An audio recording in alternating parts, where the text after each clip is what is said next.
La vida de San Ramón Nonnato. San Ramón Nonnato nació en Portel, cerca de Barcelona, hijo de padres muy nobles. Eran buenos cristianos y en su casa hallaban remedio a sus necesidades los más pobres, pues la familia gastaba en obras de piedad buena parte de su dinero. Sus padres soñaban con la llegada de un hijo. Cerca del pueblo había una ermita dedicada a San Nicolás de Bari, donde, frente a la imagen de la Virgen con el niño, la futura madre acudía buscando consuelo y esperanza de gestar esta nueva vida. La Virgen escucha sus ruegos y la nueva vida comienza a germinar. Estando su madre embarazada en el último mes, fue a la iglesia a confesarse y comulgar, para disponerse al peligroso trance del parto. Y al regresar a su casa, fue asaltada repentinamente por un accidente tan violento que, venciendo a todos los remedios que se le aplicaron, murió.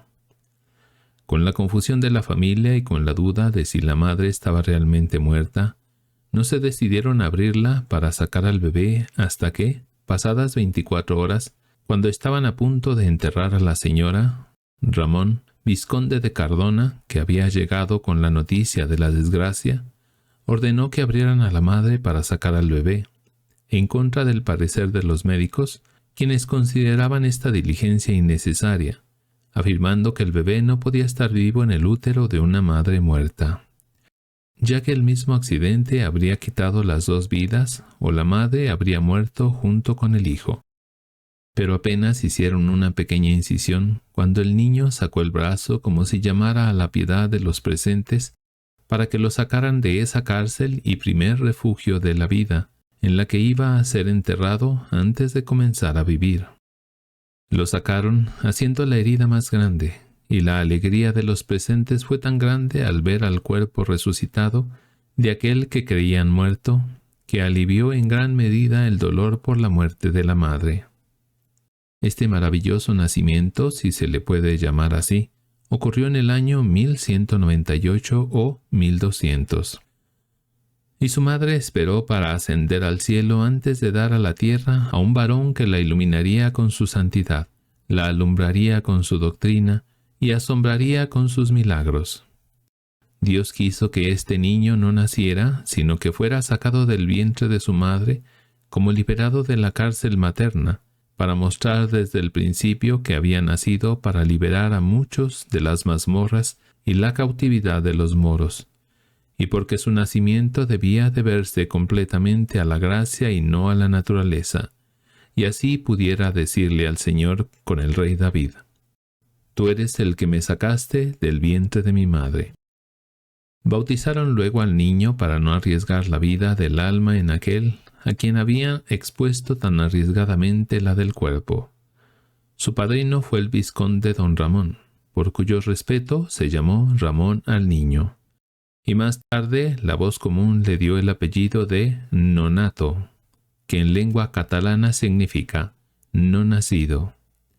Él nunca quiso cambiar el nombre de santo, aunque ocultaba el noble apellido de su familia para tener siempre en mente un recordatorio de cuánto le debía al Señor por su milagroso nacimiento. Desde que tuvo uso de razón, comenzó a pagar esta deuda, evitando con todo cuidado los vicios y las compañías viciosas, e inclinándose hacia la virtud y las personas virtuosas. Así, desde su infancia y juventud, fue un ejemplo de modestia, humildad, mansedumbre, caridad, devoción y sobre todo castidad, en la que parecía un ángel con carne o un joven sin ella. Su carne gozaba de los privilegios del espíritu y su espíritu no sentía los vicios de la carne. Tenía una inclinación natural hacia las letras y en las primeras que aprendió, mostró la prudencia de la abeja, que elige entre las flores para construir su panal, recogiendo las saludables y dejando las nocivas.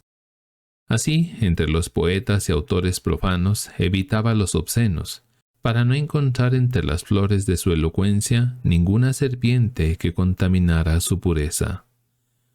Luego estudió filosofía y teología con gran cuidado, y en poco tiempo superó a todos sus compañeros de estudio, ayudado por su agudo ingenio y por el hecho de que su alma estaba tan llena de virtudes que la preparaban para ser el hogar de su sabiduría. Ramón se inclinó hacia el estado eclesiástico para dedicarse al servicio divino, liberándose de las preocupaciones del mundo. Sin embargo, su padre no estuvo de acuerdo y afirmó que las letras que le habían enseñado no eran para el ministerio clerical, sino para adornar su nobleza y ocupar su juventud, para evitar que cayera en los vicios de los jóvenes. A pesar de las objeciones de su padre, Ramón persistió en su intención y, como no pudieron persuadirlo con argumentos, su padre decidió enviarlo como desterrado a una de sus fincas en la montaña, para que cuidara de la propiedad y trabajara en los campos.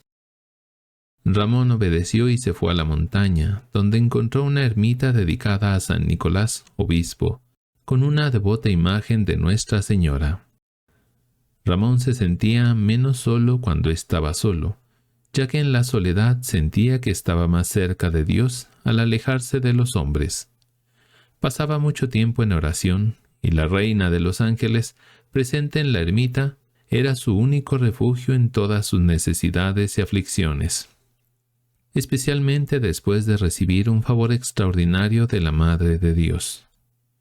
Mientras rezaba un día ante el altar, la imagen le habló y le dijo: «No temas, Ramón, desde ahora te recibo como hijo, y puedes llamarme con confianza a tu madre, y recurrir a mi patrocinio y protección».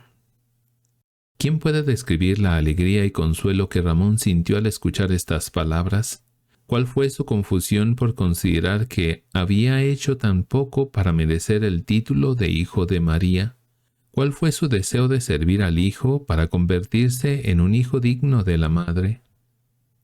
Desde entonces, Ramón la tomó como su madre y la sirvió con mayor devoción de lo que había hecho antes. Se encargaba del cuidado de la ermita, del adorno del altar y del culto a la imagen, colocando guirnaldas de flores en la cabeza de la madre y del hijo que sostenía en sus brazos. Además, coronaba a la imagen con su rosario, rezando con devoción todos los días, lo que le valió recibir muchos otros favores de la Santísima Madre. Para dedicarse a la oración y la penitencia sin testigos, Ramón se unía al pastor que cuidaba un pequeño rebaño cerca de la ermita. Cuando enviaba al pastor a otra tarea, se encargaba de cuidar las ovejas. En varias ocasiones, su padre mismo fue testigo de cómo un ángel visible cuidaba las ovejas mientras el santo joven oraba en la ermita. El envidioso demonio, al ver a Ramón favorecido por la reina de los ángeles y los propios ángeles, se le apareció en forma de un anciano pastor, con barba blanca y canas en la cabeza, y con palabras llenas de amor y corrección, le dijo que, dado su edad y sus canas, tenía la autoridad para advertirle sobre lo que le convenía. Le dijo que no era apropiado para su edad, ni acorde a su posición ni con su apariencia, el oficio de pastor que había tomado, ya que oscurecía la nobleza de su linaje. Le instó a que regresara a su casa, obedeciera a su padre y se relacionara con sus iguales. Le dijo que los desiertos eran buenos para los pecadores, pero no para él, que aún no había disfrutado del mundo y estaba arruinando una edad tan floreciente al realizar penitencias que estaban fuera de lugar, en lugar de disfrutar de los placeres propios de su juventud, como los banquetes y las diversiones. El demonio intentaba persuadirlo de que siguiera el amplio camino de la perdición. Sin embargo, el santo joven hizo oídos sordos a las voces de la sirena que intentaba encantarlo, y respondió que él no creía ni seguiría ninguna otra doctrina que no fuera la enseñada por la Virgen María, que estaba presente en esa ermita. Al escuchar el dulce y santo nombre de María, el falso pastor, convertido en verdadero lobo, desapareció envuelto en nubes de humo y arrojando fuego por los ojos y la boca, dejando un mal olor en el lugar. Ramón entró en la ermita para dar gracias a la Madre de Dios por haberle dado la victoria sobre su enemigo y pedirle ayuda para futuras batallas. La Virgen María, añadiendo favores sobre favores y favoreciéndolo, se le apareció hermosa y lo deleitó con su mirada más agradable. Cuando el santo joven le preguntó qué podía hacer para complacerla y corresponder a todo lo que le debía, la Virgen de las Vírgenes le respondió que no había nada que le agradara más que su pureza y castidad. Bajo la guía de las palabras de la Virgen, Ramón hizo un voto de perpetua virginidad. A partir de ese día, las visitas celestiales de los ángeles aumentaron, ya que lo veían como un compañero y alguien muy similar a ellos en pureza. El niño Jesús, que estaba en los brazos de la imagen, lo deleitaba mucho y, bajando de los brazos de su madre, se acercaba a Ramón y conversaba dulcemente con él, recibiendo de esta dulce interacción grandes iluminaciones de sabiduría en su entendimiento. En ese tiempo, dos compañeros de San Pedro Nolasco, quienes estaban pidiendo limosna para redimir cautivos, pasaron por la ermita de San Nicolás. El joven Ramón se informó acerca de los piadosos ejercicios de la Congregación de la Misericordia, que San Pedro Nolasco había instituido en Barcelona, y se sintió muy inclinado a seguir ese estilo de vida. Sin embargo, la obediencia a su padre frenaba sus pasos, ya que como hijo de la Virgen María no quería tomar una decisión sin conocer su voluntad. La Virgen María le reveló su voluntad después de otorgarle otros favores. Cuando San Pedro Nolasco ya había fundado su orden, la Virgen le ordenó que ingresara en la Orden de la Merced y le prometió facilitar la licencia de su padre a través del vizconde de Cardona, lo cual sucedió. Cuando su padre comprendió que Dios y la Madre de Dios llamaban a su hijo a la Orden de la Merced y el vizconde de Cardona se lo rogó, le otorgó a su hijo la licencia que deseaba, junto con su bendición. Ramón recibió el hábito con gran alegría en el Palacio Real de Barcelona, de manos de San Pedro Nolasco, siendo este el primer convento de la Sagrada Orden. Al vestir el hábito de María, Ramón sintió que había adquirido nuevas obligaciones y que, al convertirse en hijo de María por un nuevo título, estaba obligado a servirla con un fervor y cuidados renovados. Tomó como regla de conducta la vida de su Santo Padre y los primeros compañeros, procurando asimilar en su alma todo lo bueno que veía en ellos, con una gran ansia por adquirir virtudes. En poco tiempo, los religiosos lo consideraban un espejo de toda santidad, admirando y reconociendo en él las virtudes de todos. Destacó especialmente en la humildad, considerándose a sí mismo y deseando ser tenido por el menor de todos. En la obediencia no resistía a nada de lo que le ordenaban, y lo ejecutaba con prontitud y voluntad. En la penitencia no se conformaba solo con los ayunos y austeridades de la orden, sino que añadía su propio fervor a todo lo que hacía por amor a Dios. En la oración se deleitaba con el Señor todo el tiempo que podía. En la devoción a María acudía a ella en todas las ocasiones con la confianza de un hijo amoroso. También se destacó en la caridad hacia los cautivos, siendo un verdadero hijo de esta orden redentora. Su anhelo y deseo eran derramar su sangre y perder la vida por Cristo y por la redención de los cautivos. Citaba las palabras de San Pablo: «Para mí el vivir es Cristo y el morir es ganancia». Deseaba vivir en Cristo y morir por Cristo, ya que consideraba que obtener una muerte así, a cambio de la vida, era una ganancia, y no deseaba otra vida más que la de Cristo. El santo Fray Serapio, uno de los primeros compañeros de San Pedro Nolasco, un hombre destacado en todas las virtudes y que más tarde murió como glorioso mártir de Cristo mientras realizaba labores de redención, al ver el fervor y los deseos de San Ramón, solía decir con espíritu profético que Ramón no moriría entre los moros, pero que sí derramaría su sangre por Cristo y para cumplir su misión, como luego se demostró en los eventos que sucedieron. Después de completar un año de noviciado, San Ramón realizó los 3 votos comunes a todas las órdenes y el 4º voto específico a su orden religiosa. Debido a su gran afición por los estudios, se perfeccionó en teología y se dedicó a estudiar la Sagrada Escritura. Se convirtió en un hombre consumado en todas las disciplinas académicas y estaba preparado para servir como fiel ministro de la Santa Iglesia. Algunos incluso creían que su conocimiento era más bien infundido por Dios, ya que superaba sus estudios, como se demostró en sus disputas con judíos y moros en África. San Ramón fue ordenado sacerdote por voluntad de la Virgen María y comenzó a predicar por consejo de San Raimundo de Peñafort, obteniendo grandes frutos espirituales al sacar muchas almas de los vicios con la eficacia de sus palabras.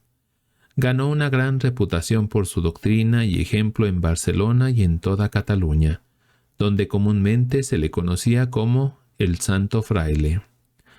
Las personas acudían a él en busca de consejo, consuelo y remedio, y todos encontraban en él un padre, maestro y consolador. En una ocasión, un caballero de Barcelona apuñaló a su esposa debido a acusaciones falsas hechas por sus criados, quienes habían sido reprendidos por la mujer por su comportamiento irresponsable. Arrepentido de su acción, el caballero acudió afligido a la celda de San Ramón y le contó lo sucedido entre lágrimas.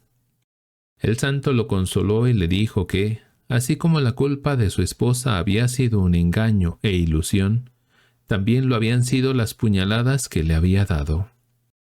Le aconsejó que regresara a su casa, donde encontraría a su esposa viva y sin heridas, y que los responsables de la maldad pronto pagarían por su pecado.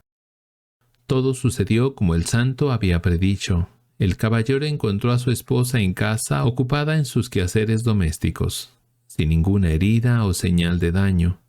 Los criados, huyendo de la justicia, fueron capturados ese mismo día y, condenados por diversos delitos, fueron sentenciados a muerte. Antes de ser ahorcados, confesaron la falsedad del testimonio que habían levantado contra la casta señora. A raíz de este evento, San Ramón es especialmente invocado como abogado de las personas afligidas por falsos testimonios. San Pedro Nolasco envió a San Ramón en compañía del santo Fray Serapio a Argel y luego a Bujía, con el propósito de redimir cautivos. San Ramón estaba lleno de alegría debido a la esperanza de derramar su sangre y morir por Cristo, aunque en ese momento su deseo no se cumplió. Sin embargo, padeció muchos sufrimientos en el cumplimiento de su ministerio y, a través de ellos, el Señor le concedió la conversión de algunos judíos y moros. Debatió con ellos y los convenció, ganándolos para la fe y la religión cristiana. Al regresar a Barcelona, San Pedro Nolasco lo envió a Roma como procurador general de su orden para obtener la aprobación de la regla de San Agustín por parte del Papa Gregorio IX.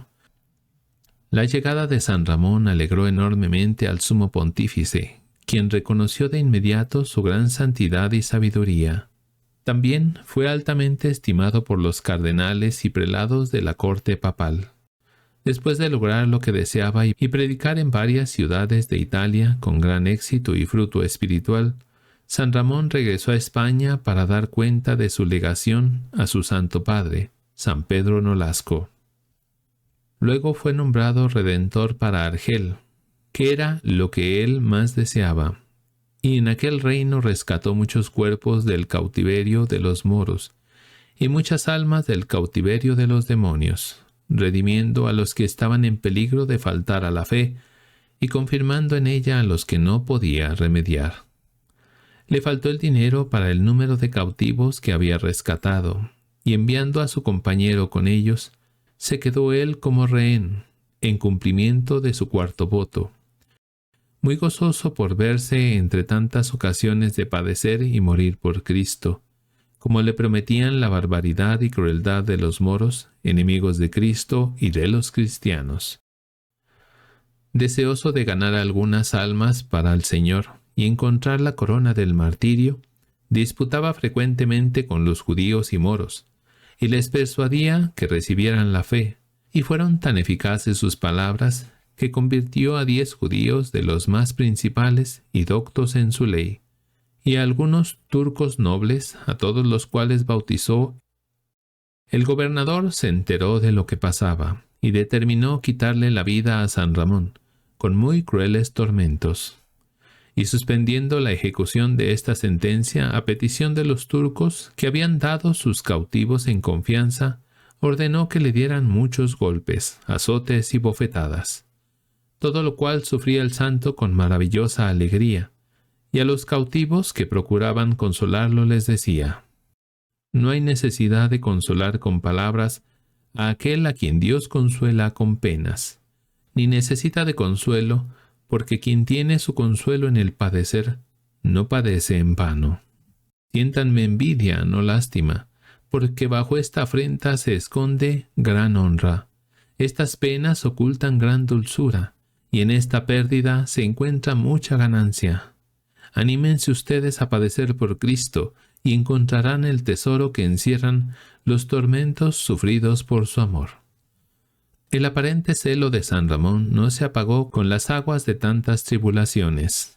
Antes bien, más encendido y con nueva sed, no sólo para ganar almas, sino también para hallar la corona del martirio, salía por las calles y plazas a predicar la fe de Cristo, confirmando en ella a los cautivos cristianos y convirtiendo a los moros, a los cuales lavaba con las aguas del santo bautismo.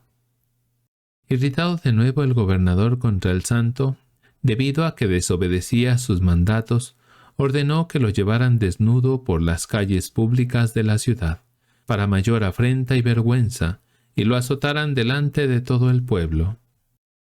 En la plaza mayor le perforaron los labios con hierros encendidos y le pusieron en la boca un candado de acero para que no pudiera hablar acerca de la ley de Cristo. Todo se ejecutó como el bárbaro lo había mandado, guardando él mismo la llave.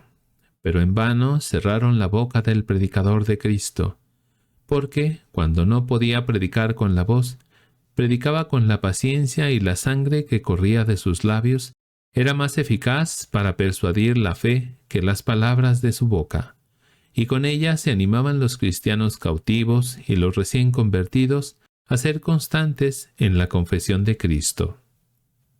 El gobernador ordenó que lo encerraran o sepultaran, cargado de cadenas, en una oscura mazmorra, y San Ramón entró en ella como si ingresara al paraíso.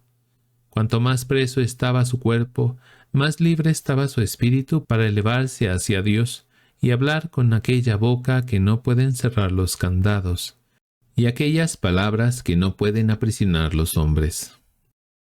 En la oscuridad que cegaba sus ojos, Dios iluminaba su entendimiento con nuevas luces, y el santo estaba solo con su cuerpo en la cárcel, porque su alma habitaba en el cielo, viviendo más donde contemplaba que donde animaba. Mientras meditaba un día en la pasión de Cristo, agradeciéndole porque padecía algo por su amor, quedó arrebatado en un maravilloso éxtasis que duró mucho tiempo. Los moros vinieron a abrir el candado para darle de comer, y lo encontraron absorto, con la mano derecha en alto, señalando en la pared unas letras que parecían haber sido escritas por una mano invisible. Decían aquello del profeta: «No quites de mi boca la palabra de verdad».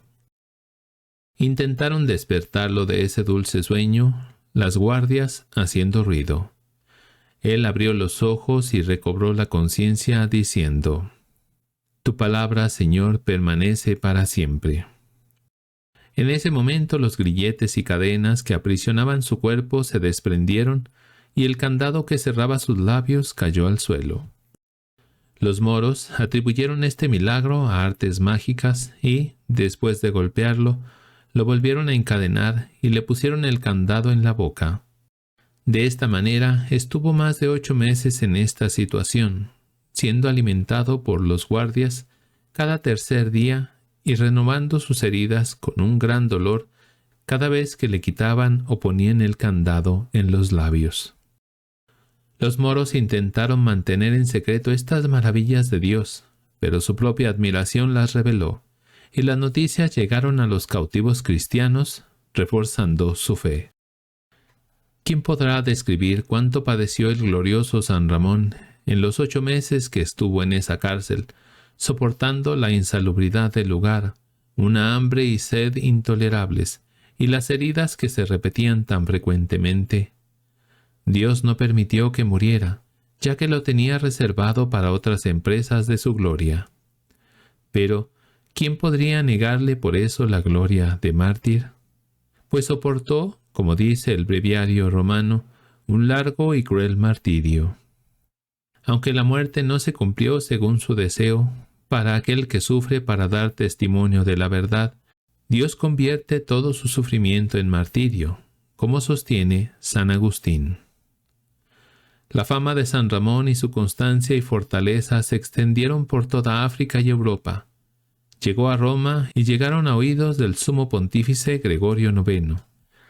Debido a que su santidad y doctrina eran tan conocidas y probadas desde su tiempo, como procurador general de su orden, el Papa lo creó diácono cardenal del título de San Eustaquio.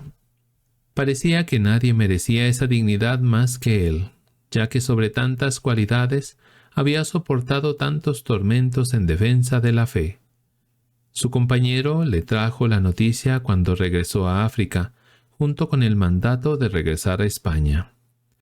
Temían su fervor y celo, ya que quería quedarse en África para predicar la fe, y los moros podrían acabar lo que habían empezado, quitándole la vida sin el impedimento del interés económico que hasta entonces los había detenido. El Santísimo Cardenal regresó a España y fue recibido en Barcelona con gran pompa, pero más como a un mártir viviente que había sufrido por Cristo, sobreviviendo a su martirio, que como cardenal de la Santa Iglesia de Roma. A pesar de que el vizconde de Cardona, como pariente, le tenía preparado un palacio con moderada ostentación, como para un príncipe religioso, él prefirió dirigirse a su convento. Prefería llevar la púrpura en su celda en lugar de que lo sacaran de su celda, que consideraba su cielo en la tierra. Mantuvo su celda así como su hábito religioso, y junto con el hábito mantuvo las virtudes de la religión. Aunque dejó la dignidad, seguía practicando todos los ejercicios de la orden como si aún estuviera sujeto a la obediencia de las reglas. Asistía al coro como cualquier otro religioso, y en todas las observancias regulares no parecía ser un religioso, sino también un novicio en la humildad y fervor con los que realizaba dichas observancias. Algunos murmuraban que degradaba su dignidad de cardenal al ocuparse en los oficios de un religioso. El santo, sin prestar atención a las opiniones del mundo, respondía que la modestia religiosa no disminuía ni se oponía a la dignidad cardenalicia. De hecho, la humildad y la dignidad se complementaban muy bien. La dignidad exaltaba la humildad, y la humildad prevenía que la dignidad lo envaneciera a uno. A un pariente que le cuestionó por qué no mostraba su autoridad de cardenal, le respondió: «Estos hábitos de fraile me mantienen consciente de lo que soy». Iba a pie como antes a pedir limosna para los pobres cautivos y siempre mostraba compasión hacia los necesitados. En un día lluvioso en Barcelona, mientras caminaba por una calle, San Ramón se encontró con un pobre anciano medio desnudo que tenía la cabeza descubierta, empapándose con la lluvia. Movido por la compasión, el santo se quitó el sombrero de cardenal que llevaba en la cabeza y se lo puso al anciano. Esa misma noche recibió la recompensa por su acción tan heroica, ya que mientras estaba en una profunda contemplación, vio un jardín en el que paseaba una hermosísima reina, que resultó ser la Santísima Virgen María, acompañada por un coro de vírgenes. María estaba recogiendo flores y tejiendo una corona con ellas. Se acercó a San Ramón, le ofreció la corona y le dijo: «Mereces ser coronado con esta corona por dar tu sombrero al pobre, por amor a Cristo». El santo rechazó recibir la corona de flores, afirmando que no deseaba ningún otro premio en esta vida que no fuera para Cristo. En ese momento, Cristo mismo apareció con una corona de espinas en su cabeza, y sobre ella el sombrero que Ramón había dado al pobre.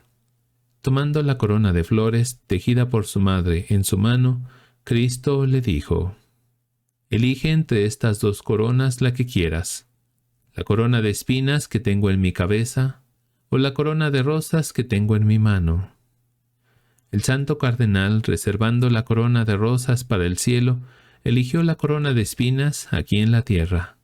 Entonces, Cristo colocó su corona de espinas en la cabeza de Ramón con sus propias manos.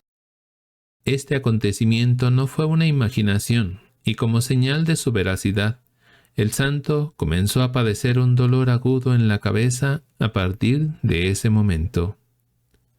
Este dolor lo acompañó durante toda su vida, y para él era un gran consuelo, ya que lo consideraba un padecimiento por Cristo y un recordatorio del favor que había recibido directamente de la mano de Cristo. Llamó a Ramón el Papa Gregorio IX al santo cardenal, deseando tenerlo cerca de sí para beneficiarse de su prudencia y sabiduría en el gobierno de la Iglesia. El santo, siendo verdaderamente obediente, se puso en camino de inmediato. Pero Cristo lo llamó a la gloria cuando su vicario le llamó a Roma. Mientras iba a Cordona para despedirse de los vizcondes que se lo rogaron, al tercer día de estar en su palacio, sufrió una grave enfermedad. Reconociendo que su muerte se acercaba, convocó a algunos religiosos del convento de Barcelona para poder morir entre sus hermanos. Pidió el sacramento de la Eucaristía como viático, y aunque el sacerdote que debía llevárselo se demoró, por la providencia de Dios, quien deseaba honrarlo con un singular favor, el santo, al ver que su enfermedad avanzaba, rogó al Señor que no lo abandonara ni le negara este consuelo. Entonces, en ese momento, entró por la puerta de su habitación donde estaba enfermo, una procesión de ángeles vestidos con el hábito de la merced, sosteniendo velas blancas en las manos. Detrás de ellos iba un venerable varón, quien se creyó que era Cristo, portando ornamentos sacerdotales y la custodia del sacramento en la mano. Al ver la procesión, el varón de Dios se arrojó de la cama y se postró a los pies de ese eterno sacerdote, siguiendo el orden de Melquisedec, y recibió de sus manos su propio cuerpo con una gran devoción y dulzura. Solo San Ramón mereció experimentar esta maravillosa visión. Los demás vieron una gran claridad que cegaba sus ojos, impidiéndoles ver a los ángeles y al santo cardenal. Fue al salir la procesión que los vieron a sus espaldas mientras caminaban hacia un río cercano y cruzaban el agua sin necesidad de barca ni puente. La visión desapareció enseguida. El santo regresó a la cama y, levantando los ojos y las manos al cielo con gran devoción y voz clara, pronunció: «En tus manos, Señor, encomiendo mi espíritu». Y luego entregó su espíritu en las manos de su Creador, quien lo había hecho nacer milagrosamente en el último domingo de agosto del año 1240. Su rostro quedó tan hermoso que causaba admiración y alegría en todos los que lo contemplaban. Su cuerpo, aunque había estado sin sepultar durante 15 días, en un clima caluroso, no despedía un mal olor, sino más bien una fragancia y suavidad muy distintas y superiores a todos los olores terrenales. Hubo una multitud innumerable de personas de aquellos pueblos que vinieron a venerar el sagrado cadáver, y ocurrieron muchas maravillas durante ese tiempo para honrar a su siervo y beneficiar a quienes se le encomendaban. Se desató una contienda piadosa que resultó cansada por el tiempo que el cuerpo permaneció sin ser enterrado, entre el vizconde de Cardona y su religión, sobre el lugar donde debía ser sepultado, como ocurre en los casos de tesoros encontrados en propiedades. Cada parte tenía sus razones y las defendía con la codicia de obtener tan valioso y rico tesoro. El vizconde de Cardona argumentaba su parentesco, su amistad y el hecho de que Dios había llevado al santo a morir en su casa, lo cual parecía haber tomado ya una decisión a su favor. Su religión, orden religiosa, sostenía que eran sus hijos espirituales y que su voluntad ya había sido expresada claramente. Si no había permitido que le llevaran el capelo desde la celda, no quería que lo sacaran del convento por la muerte. El conflicto persistió hasta que el cielo lo resolvió de manera maravillosa. El rey, don Jaime, San Pedro Nolasco y el obispo de Barcelona, para no perjudicar a ninguna de las partes ni dictar sentencia en un pleito tan incierto, remitieron la decisión a Dios. Ordenaron colocar el cuerpo en un ataúd sobre un burro ciego y permitir que el animal avanzara libremente hacia donde quisiera. En el lugar donde el burro se detuviera, ahí sería sepultado. Así se hizo. El burro tomó el camino hacia Portel y pasó por la casa de los padres del santo, donde se arrodilló. Luego continuó hasta llegar a la ermita de San Nicolás, obispo, un lugar donde el santo, cuando era joven, había sido objeto de grandes favores por parte de Dios y de la Virgen María. La procesión dio 3 vueltas a la ermita y se detuvo en su entrada.